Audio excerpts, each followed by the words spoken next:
நம்ம மில்கி வே அப்படின்னு சொல்லப்படக்கூடிய பால்வெளி பேரடையில் மட்டுமே 200லிருந்து 400 பில்லியன் நட்சத்திரங்கள் இருக்கலாம்னு சொல்லப்படுது.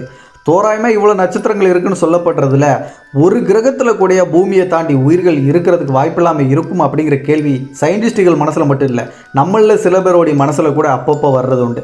அப்படிப்பட்ட ஒரு ஏலியன்ஸ் அப்படிங்கிறவங்க நம்மளை விட அட்வான்ஸான டெக்னாலஜியோட ஒரு சிவிலைசேஷனோட ஒரு இடத்துல இருக்கிறாங்க அப்படின்னா நம்ம அவங்கள தொடர்பு கொள்றதுக்கு ஏற்ற மாதிரி ரேடியோ சிக்னல்ஸில் ஸ்பேஸுக்கு அனுப்புகிற மாதிரியான சில ரேடியோ டெலஸ்கோப்பில் நம்ம பூமியில் அங்கங்கே பூமியில் நம்ம வச்சுருக்கோம். ஆனால் இதை அனுப்புறதுக்கு மட்டும் நம்ம அந்த மாதிரி ரேடியோ டெலஸ்கோப்பில் வந்து பூமியில் வச்சிருக்கல. ரிசீவ் பண்ணுற மாதிரியான சில ரேடியோ டெலஸ்கோப்களும் பூமியில் சில இடங்களில் இருக்குது.